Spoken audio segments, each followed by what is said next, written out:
Hello everyone, and welcome to Patch Notes, the show where life is the game, and companies update it with new changes each week. Let's see what got nerfed or buffed. Nintendo had its Treehouse Live event last Friday, and it was okay. While some new Paper Mario gameplay was shown, the presenters were very out of sync, so to say. On top of this, Nintendo had teased an announcement for a new game from WayForward would also be revealed at the event. This made people heavily speculate on what game it could be, even as far as to guess the first-party Nintendo IPs. For many, it unfortunately turned out to be Bakugan Champions of Australia. This reveal was somewhat disappointing, but if you're like me, seeing Bakugan become somewhat relevant again hits all those sweet nostalgia nerves. It will be coming out November 3rd as a Nintendo Switch exclusive. In some better Nintendo news, Crysis Remaster's launch date was revealed on Facebook. The game is actually coming fairly soon on July 23rd. It seems LEGO and Nintendo are coming together again, this time not for an interactive Mario playset. LEGO teased the new set, which appears to be a TV and the NES console made out of Legos. Images of the full set leaked slightly afterwards, basically confirming what will be included. A retro-style TV, along with NES console, controller, and cartridge, all designed like 2,646 LEGO pieces. The screen on the TV even has Mario gameplay on it as you turn the little dial.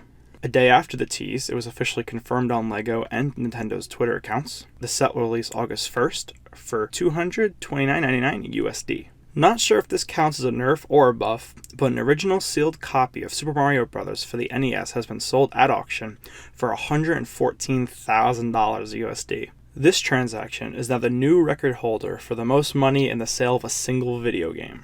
Joker and Hero, fighters from the first wave of the Smash Bros. Ultimate DLC, will have their amiibos released on October 22nd according to Nintendo's Twitter. It seems some players are already enjoying Paper Mario and the Origami King. Some copies have broken street date, and the game has been dumped online. Those on PC or a hacked Switch have been posting spoilers and playing before the official launch. Pictured here is the game sitting in Walmart's Nintendo display case. The game does release this Friday, and has been scored on Metacritic. The game got an 81, praising its writings, looks, and exploration. It seems the Twitter account for the rumored 35th anniversary celebration of Mario has been spotted online. A report from VGC shows the Twitter handle along with a very long email address. Other games, including Splatoon and Smash Bros. Ultimate, use the same type of very long email address. Nyko is developing a vibrating grip for the Nintendo Switch Lite. The Switch Lite lacks any form of rumble motors for game vibration, and Nyko is looking to fix that. The Switch Lite slides right into the grip, and the aux cord plugs into the Switch Lite's aux port. The device reads the current game's audio and will vibrate accordingly. It will launch at $24.99 USD, but no release date has been announced. Ubisoft had its Ubisoft Forward event last Sunday, where it showed off a varying selection of AAA, indie, and even some mobile offerings. This event was somewhat on the slow side as well. Watch Dogs Legion will be hitting current-gen consoles and PC on October 29th, with next-gen releases at a later date. It will also support Series X Smart Delivery. Assassin's Creed Valhalla will be released on current gen and PC on November 17th. Hyperscape, another Battle Royale game, started its open beta with the event. Far Cry 6, while leaked the day before the event, was shown with February 18th release date for current gen and next gen consoles as well as PC and Google Stadia. In news outside of their event, it seems Ubisoft has rebooted Skull and Bones. First announced at E3 2018 as a player versus player multiplayer game, it seems now they will be developing it as a Sea of Thieves-like live service game. The game has faced multiple delays and internal development issues since the initial announcement, most likely leading to this decision. Microsoft Flight Simulator got its release date for August 18th on PC. It has 3 different price tiers, each with more planes and airports depending on what you spend. The standard edition will be available with Xbox Game Pass for PC though. The game will get a physical edition as well. It ships on 10 DVDs for the 90GB install and comes with a nicer case and a full instruction manual. Microsoft wanted to have this for players with weaker internet connections so they can enjoy the simulator as well. Microsoft's Game Showcase next week has been confirmed to focus on games only. Aaron Greenberg tweeted yesterday there have been wild expectations for the event, but wanted to let everyone know there will be no business, devices, or similar news. Just games. Game Pass is also getting a new amount of games over the next coming weeks. Here's the full list. While it is mostly smaller games, Grounded is a game preview coming from the makers of The Outer Worlds, Obsidian Entertainment. If you want to try it early, Game Pass is the place to do so. xCloud will finally be hitting the public market with its integration into Xbox Game Pass this September. Cloud streaming service comes at no extra cost to users, bringing game streaming to mobile devices and on the go. That is with a good internet connection at least.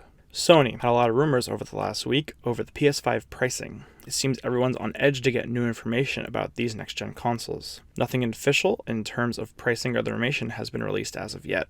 Sony is also doubling the production on PS5 systems, as they expect demand to be much higher than for the PS4. A report from Bloomberg talked with sources who said Sony has informed partners and suppliers to ramp up production in time for the 2020 holiday season. Sucker Punch's Ghost of Tsushima had its Metacritic reviews published this week, scoring an 83.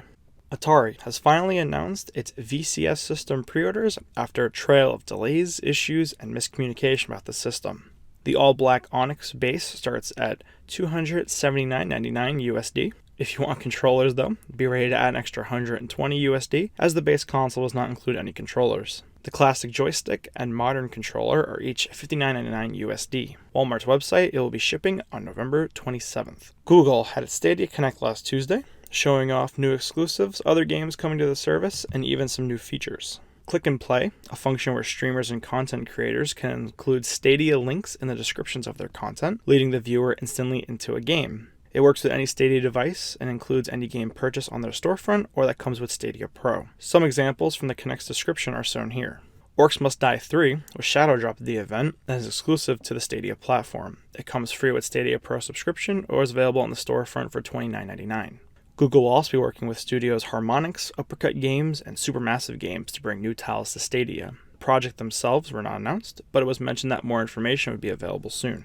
Capcom is partnering with Netflix to bring a Dragon's Dogma anime adaptation to the streaming platform. It will go live on September 17th, yet no additional details have been released. Following the success of Netflix's Castlevania anime and even the live-action Witcher series, this seems like another good move. Square Enix is having a closed and open beta for the Marvel Avengers game. If you pre-order the game on PlayStation, the beta starts August 7th. If you pre-order on Xbox or PC, the beta begins August 14th. And finally, an open beta will be available for all players beginning on August 22nd. WayForward has confirmed that more River City Girls is coming at some point in the future. The first River City Girls was received favorably by the general public, so it's good to see more of that coming. And lastly, Bungie has nerfed the release of Destiny 2's new expansion, Beyond Light, due to a COVID lockdown. The expansion will be moving from September to November 10th. They will be extending the current season as a result. This week's major releases include Paper Mario and the Origami King on Switch, Ghost of Tsushima on PS4, Death Stranding on PC, Super Hot Mind Control Delete on Xbox One, PS4, PC, Mac, and Linux, Hyperscape on Xbox One, PS4, PC, Rocket Arena on Xbox One, PS4, and PC. That's it for this week's patch notes. Leave your thoughts down below about any of this week's news. How do you guys feel about the new Ubisoft and Nintendo streams? Are you like them, not like them? I think they're pretty slow in my personal opinion. But I'm looking forward to any future announcements, and hopefully they can speed these up or make them a little more interesting. If you liked the video, make sure to hit that like button. If you want to see more, subscribe, hit the bell to get notified by new uploads. As always, come back here every Friday. I'm your host, Wingodang, and I'll see you in the next one.